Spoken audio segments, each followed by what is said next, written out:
Welcome to animated study class.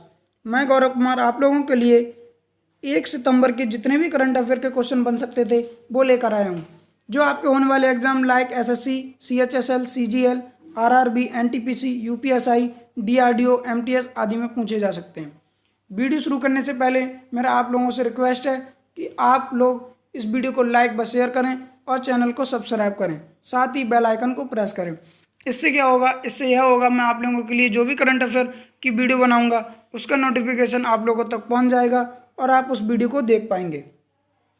ठीक है, इस वीडियो की पीडीएफ का लिंक नीचे मैंने डिस्क्रिप्शन में दे दिया है, आप वहां से इसकी पीडीएफ डाउनलोड कर सकते हैं। चलिए शुरू करते हैं। आज का पहला क्वेश्चन है, हाल ही में भारत के पूर्व राष्ट्रपति प्रणब मुखर्जी का निधन हो गया। वह भारत के राष्ट्रपति कब बने थे? किनका? भारत के पूर्व राष्ट्रपति। तो यह भारत के सन 2012 में भारत के राष्ट्रपति बने थे। इससे पहले यह भारत के वित्त मंत्री रह चुके थे। यह भारत के जब राष्ट्रपति बने थे तो यह 13वें नंबर के, कौन से 13वें नंबर के भारत के राष्ट्रपति बने थे। इनकी मृत्यु के पश्चात भारत सरकार, केंद्र सरकार है, उसने 7 दिन का राजकीय शोक घोषित किया है।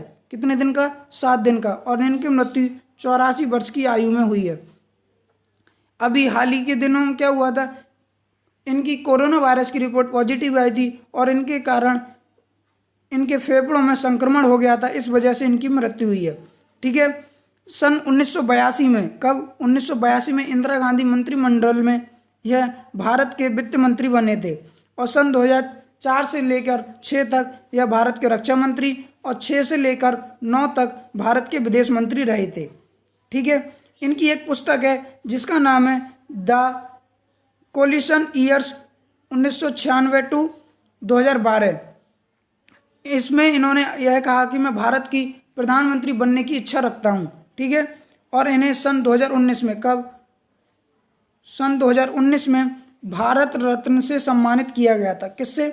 भारत रत्न से, जो भारत का सर्वश्रेष्ठ पुरस्कार है, उससे इन्हें सन 2019 में सम्मानित किया गया था। उम्मीद है आप लोग क्वेश्चन समझ गए होंगे। तो चलिए फिर आगे बढ़ते हैं। तो अगला क्वेश्चन है, हाल ही में चीनी सैनिकों ने किस भारतीय क्षेत्र में फिर से घुसपैठ की कोशिश की? किसमें? चीनी सैनिकों ने भारत के किस भारतीय क्षेत्र में फिर से घुसपैठ की कोशिश की? तो इसका आंसर है पैंगोंग त्सो झील। कौन सी? पैंगोंग त्सो झील। ठीक है, अभी क्या हुआ था, 29-30 तारीख अगस्त है, यानी कि 29-30 अगस्त को जो चीनी सैनिक हैं उन्होंने पैंगोंग झील के माध्यम से भारत में घुसने की कोशिश की थी, घुसपैठ की कोशिश की थी। आप मैप में देख सकते हैं, ये तो जम्मू कश्मीर है, ये लद्दाख, और ये जो 2 पॉइंट दिख रहे हैं, एक ये गलवान घाटी है और ये पैंगोंग झील है। इसी रास्ते के माध्यम से, पैंगोंग झील के माध्यम से ही भारत में घुसपैठ की कोशिश की थी। किसने? चीन के। ठीक है, उम्मीद है आप लोग क्वेश्चन समझ पाए होंगे। चलिए आगे बढ़ते हैं। फिर अगला क्वेश्चन है, हाल ही में इजराइल और किस देश के बीच पहली वाणिज्यिक उड़ान सेवा शुरू की गई है? किसके? इजराइल और किस देश के बीच? तो इसका आंसर है यूएई। किसके? यूएई के बीच। अभी क्या हुआ था, कुछ दिनों पहले की बात है, लगभग 13-14 अगस्त की बात है, जब इजराइल और यूएई के बीच शांति समझौता हुआ था। क्या? शांति समझौता हुआ था। उसी के कारण, किसके? शांति समझौते के कारण इजराइल और यूएई के बीच इस वाणिज्यिक उड़ान सेवा को शुरू की गई है। ठीक है, यह कहाँ से कहाँ तक उड़ान भरेगी? तो यह तेल अवीव से, किससे? तेल अवीव से अबू धाबी के लिए उड़ान शुरू की गई है। इसमें जो इन दोनों देशों के बीच समझौता कराया था वह कौन सा देश था? तो यह अमेरिका था। क्या? अमेरिका। इसीलिए अमेरिका के जो प्रतिनिधित्व मंडल हैं, अमेरिका और के प्रतिनिधित्व मंडल हैं, उसके प्रमुख कौन थे? जो डोनाल्ड ट्रंप हैं, उनके दामाद जैरेड कुशनर। कौन? जैरेड कुशनर गए थे और उन्होंने ही इस उड़ान सेवा को शुरुआत की थी। ठीक है, आप मैप में देख सकते हैं, जो दिख रहा है जिसे मैंने सर्किल किया है, यही संयुक्त अरब अमीरात यानी यूएई है। ठीक है, अब बात करते हैं यूएई की। तो इसकी राजधानी क्या है? Abu Dhabi. क्या है? Abu Dhabi. ठीक है, और यहाँ के जो राष्ट्रपति हैं वो कौन है? बिन जायद अल नहान। और यहाँ के पीएम कौन है? मोहम्मद बिन राशिद मखतूम। और यहाँ की करेंसी क्या है? यूएई दिरहाम। ठीक है, उम्मीद है आप लोग क्वेश्चन समझ पाए होंगे। चलिए आगे बढ़ते हैं। फिर अगला क्वेश्चन है, रूसी लड़ाकू विमान द्वारा काला सागर के ऊपर किस देश के बम वर्षक विमान को घेरने की चर्चा खबरों में थी? किसके द्वारा? रूसी लड़ाकू विमान के द्वारा किस देश के बम वर्षक विमान को काला सागर में घेरने की चर्चा खबरों में थी? तो इसका आंसर है अमेरिका। किसका? अमेरिका। अभी हाल ही के दिनों की बात है, जो आप लोगों ने बेलारूस सुना होगा क्या? बेलारूस, अभी बेलारूस में राष्ट्रपति पद के चुनाव हुए थे। उसमें जो राष्ट्रपति पद के लिए खड़े हुए थे उनका नाम था अलेक्जेंडर लुकाशेंको। कौन? Alexander Lukashenko. उन्होंने यह राष्ट्रपति पद का चुनाव जीता था। उसमें इन्हें लगभग 85%, कितने? 85% मतदान मिले थे। इस वजह से यह यहाँ के राष्ट्रपति बने थे। इसका विरोध अमेरिका और नाटो देश, कौन से? जो अमेरिका और नाटो कंट्री वाले देश हैं वो विरोध कर रहे थे, जबकि रूस इसका समर्थन कर रहा था। किनका? अलेक्जेंडर लुकाशेंको का। ठीक है, अभी इसीलिए तो विरोध कर रहा था, उसका प्रमुख नेतृत्व कौन कर रहा था? अमेरिका। किसका? नाटो देश के, नाटो कंट्री है उनका प्रतिनिधित्व कर रहा था अमेरिका। उसी वजह से अमेरिका का जो बम वर्षक विमान है, कौन सा? B-52। कौन सा? B-52 काला सागर में उड़ान भर रहा था। उसी काला सागर यानी कि ब्लैक ओशियन में उस लड़ाकू विमान को रूसी लड़ाकू विमानों ने घेर लिया है। ठीक है, अब बात करते हैं नाटो देशों की। कौन सी? नाटो कंट्री हैं जो, उसकी बात करते हैं। नाटो की फुल फॉर्म क्या है? North Atlantic treaty organisation. क्या है full form? North Atlantic treaty organisation. इसकी स्थापना कब की गई थी? 4 अप्रैल 1949 को। कब? 4 अप्रैल 1949 को। इस नाटो कंट्री में टोटल 30 कंट्री हैं। किसमें? 30 कंट्री हैं, जिसमें 2 नॉर्थ अमेरिका में पड़ते हैं, जैसे कनाडा और अमेरिका। कौन से? कनाडा और अमेरिका नॉर्थ अमेरिका के। और बकाया 28, कितने? 28 यूरोप में आते हैं। किसमें? यूरोप में। उम्मीद है आप लोग क्वेश्चन समझ पाए होंगे। चलिए फिर आगे बढ़ते हैं। अगला क्वेश्चन है, हाल ही में वित्त वर्ष 2020-21 की पहली तिमाही में कितने फीसदी की गिरावट देखी गई है? जो भारतीय जीडीपी है उसमें 20-21 की पहली तिमाही में लगभग 23.9% की गिरावट देखी गई है। ठीक है, यह अब तक 24 सालों की सबसे बड़ी गिरावट है। कितने? 24 सालों में अब तक की सबसे बड़ी गिरावट है। यह कब देखेगी? 2020-21 की पहली तिमाही में। ठीक है, 1996 में इससे सबसे नीचे गिरावट गई थी। ठीक है, यह भारत की जीडीपी कितना?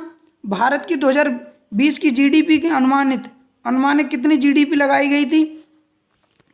कितनी? 35.3 लाख करोड़ की जीडीपी लगाई गई थी। बट जब यह निकल कर आई है 2020-21 की, तो 26.9 लाख करोड़ आई है। यह अब तक की लगभग 23.9% की गिरावट देखी गई है।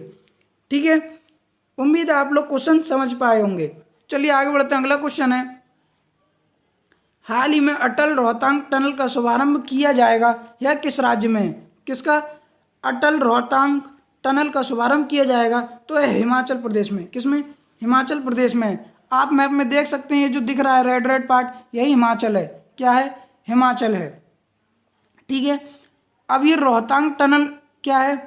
तो सन 2010 से, कब से? सन 2010 से इसका निर्माण स्टार्ट किया गया था और यह अब जाकर सितंबर 2020 तक इसका निर्माण पूरा हुआ है। यह विश्व की सबसे लंबी सुरंग है जो सबसे ऊंचाई पर है। किस पे? यह लगभग 10,000 फीट की ऊंचाई पर। कितनी? 10,000 फीट की ऊंचाई पर है और यह दुनिया की सबसे लंबी सुरंग है जो इतनी ऊंचाई पर है। और इसकी समुद्र तल से ऊंचाई कितनी है? 3,000 मीटर। कितनी?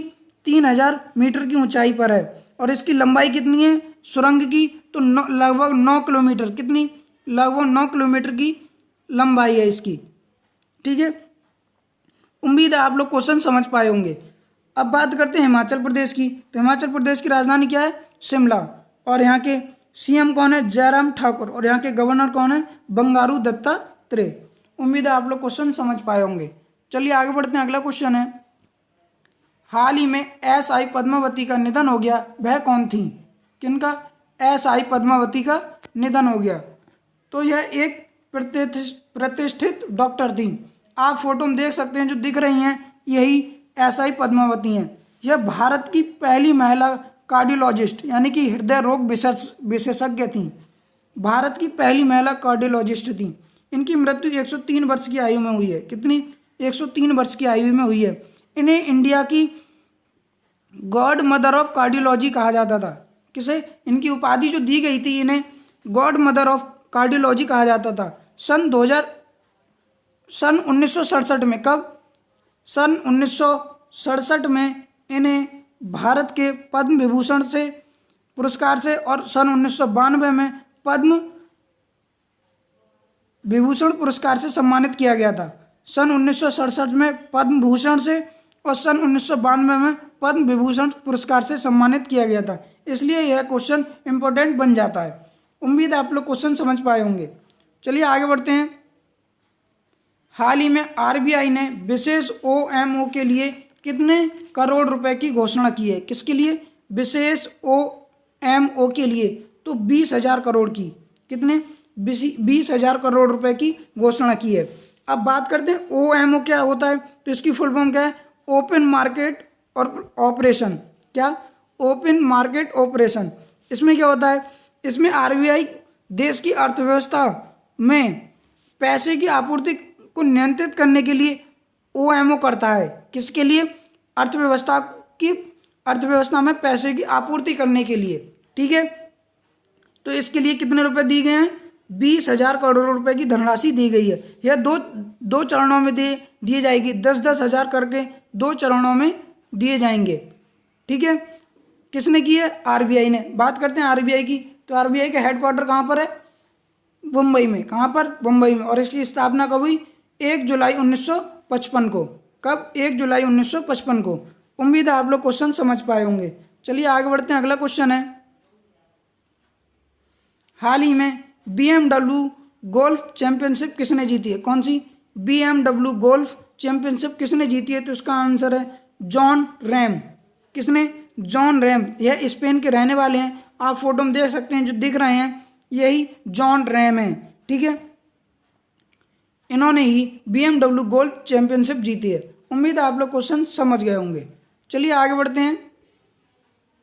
हाल ही में किस राज्य में मेजर ध्यानचंद विजय पथ योजना की शुरुआत की गई? किसकी? मेजर ध्यानचंद विजय पथ योजना की शुरुआत की गई। तो इसका आंसर है उत्तर प्रदेश। किसमें? उत्तर प्रदेश। आप मैप में देख सकते हैं, जो रेड पार्ट दिख रहा है, जिसे मैंने सर्किल किया है, यही उत्तर प्रदेश है। ठीक है, अब ये विजय पथ योजना क्या है? तो इसमें ऐसे नेशनल एथलीट जो भारत में उत्तर प्रदेश के हैं, उनके घर तक रोड का निर्माण किया जाएगा, यानी कि सड़क का निर्माण किया जाएगा। उनके घर तक सड़क निर्माण किया जाएगा। ठीक है, बात करते हैं उत्तर प्रदेश की। तो उत्तर प्रदेश की राजधानी क्या है? लखनऊ। और यह किस नदी के किनारे बसा हुआ है? तो यह गोमती नदी के किनारे बसा हुआ है। और यहाँ की सीएम कौन है? यहाँ के सीएम है योगी आदित्यनाथ। और यहाँ की गवर्नर कौन है? आनंदीबेन पटेल। उम्मीद है आप लोग क्वेश्चन समझ पाए होंगे। चलिए आगे बढ़ते हैं। फिर अगला क्वेश्चन है, हाल ही में जारी रिपोर्ट में प्रति माह औसत मजदूरी की सूची में भारत की रैंक क्या थी? किसमें? प्रति माह औसत मजदूरी की सूची में भारत की रैंक 72 थी। कितनी? 72। अर्थात जो भारत के लोग हैं वो 32,000 कितने? 32,800 रुपये पर मंथ से भी कम की इनकम करते हैं। इस वजह से इन्हें 72वें स्थान पर रखा गया है। ठीक है, इसमें पहला स्थान किसने पाया है? तो पहला स्थान है स्विट्जरलैंड। किसने? स्विट्जरलैंड। अभी हाल ही में ये रिपोर्ट एक जारी की गई थी पिकोडी ने, picodi.com के द्वारा एक रिपोर्ट जारी की गई थी, जिसमें कहा गया था कि भारत के जो लोग हैं उनकी मजदूरी प्रति माह 32,800 रुपये से कम है, और इसीलिए इन्हें 72वां स्थान रखा गया है। किसे? भारत के लिए। ठीक है, उम्मीद है आप लोग क्वेश्चन आज के समझ पाए होंगे। तो मेरा एक बार आप लोगों से फिर से निवेदन है कि वीडियो को लाइक व शेयर करें और चैनल को सब्सक्राइब करें। Thank you.